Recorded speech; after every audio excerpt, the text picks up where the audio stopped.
What's up, guys? It's me, Christian Rodriguez. I haven't posted in a while, so yeah, let's talk about it. So today, if you're looking to maybe gain a new skill, gain a new habit, right? You want to start doing something new, right?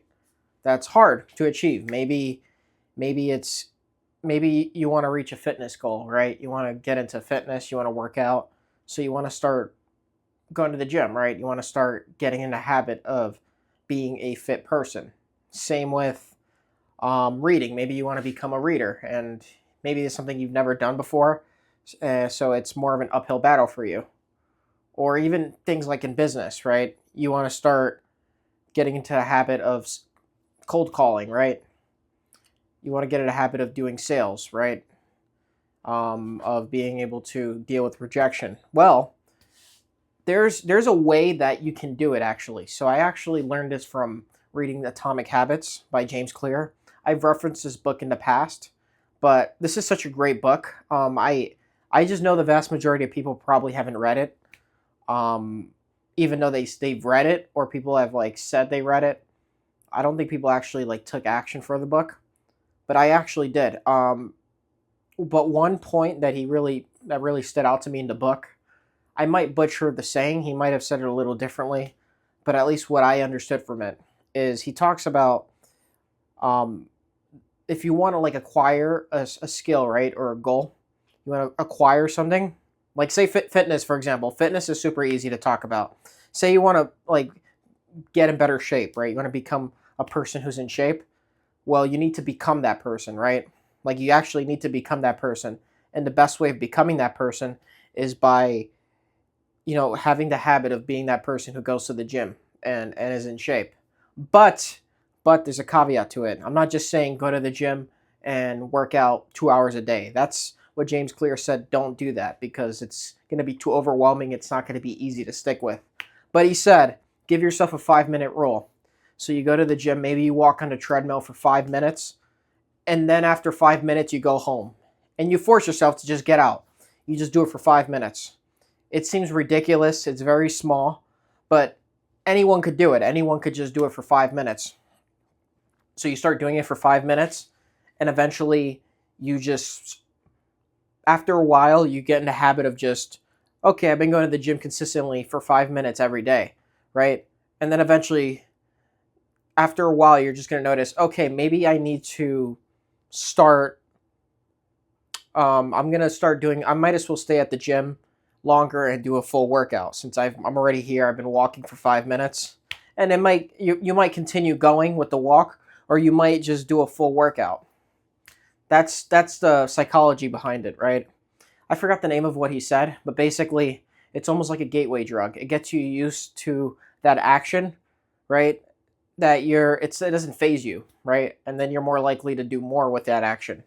And I actually started implementing this myself when I started learning French, right? Like over a year, I would say like a year and a half ago, right? I started learning French, and something that I noticed with almost 2 years, but something that I noticed with myself when I started learning it is, I started speaking. I started going on Duolingo. That's what it was.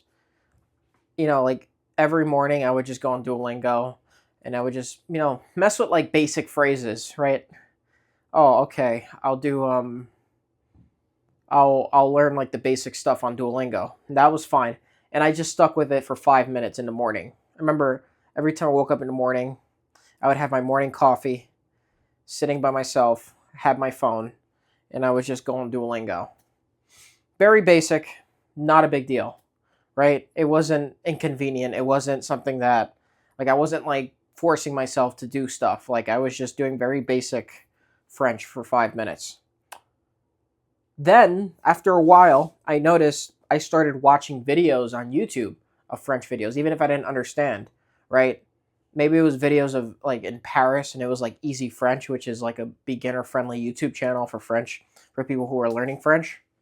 And, they're in Paris, they're asking people in French, like questions, like they're asking like Parisians, or they're doing stuff, right? And or they're teaching basic phrases. And I was intrigued because it's very interactive. They're in Europe. They're like in the streets in Paris. So it was interesting to me, right? Even if I didn't really understand what they were saying. And I would get more intrigued. I would even spend more time watching the videos. And then I even like would write down like phrases that they had in the videos. And I would do that for a few months, and then I eventually invested in a tutor, right? I've been with a tutor for a year. So it was like 1 hour session once a week. And I would say that right now, I'm not fluent in French, but I would say that I'm pretty good at speaking French. I can have a basic conversation with someone in French. Um, I understand more than I did before. I can read more. I can comprehend more of what I read in French. And I would say thanks to that, it's because I started with the 5 minute interval. And that's something that you need to do. You need to start with a little 5 minute interval. Do not focus on breaking your back doing 20 things. Do just 5 minutes of something. And I got this idea because I actually started cold calling, right? I started on Friday cold calling for my business. And to be direct with you, I fucking hate cold calling. I hate it. I hate calling. I hate, oh, I'm not interested, and they hang up the phone on you. I just hate it. I don't like cold calling, but I got that advice to cold call. So I made it very simple for myself. Instead of cold calling 100 people a day, I'm just going to cold call like Monday through Friday, 2 people a day, right? That's it, right? I do plan, of course, that's very ridiculous and small, but that's the point. The point is so I can just stick with the habit, because if I tell myself I'm going to do 50, 100 people a day, I'm not going to do it. I'm not. Like right now, like I will resent it. So that's why I got this idea. And this works with just about anything, right? This works if in anything you want to get good at. You want to get good at attracting women, whatever. Probably use the 5 minute rule or a different variation of it, right? You want to get good at, what's another thing people are getting good at? You want to get good at boxing, shadow box for 5 minutes. Like something like very small. Like it's something that's very achievable. Like make it ridiculous, and that's the point behind it. Something that's ridiculously small, because you eventually get into the habit and you start building the mindset of, I'm this person that does this. Like I'm the person that studies French. And now I'm the person that speaks French. There's eventually a mindset shift, but I don't think I would have been able to speak French if I didn't start with a 5 minute Duolingo sessions. That's the point of it, right? And I know Duolingo gets a lot of flack, but that's what worked for me. And yeah, I'm going to leave it at that so I don't keep repeating myself. I hope you guys find value in the video. I'm going to keep creating more content. Subscribe and take care.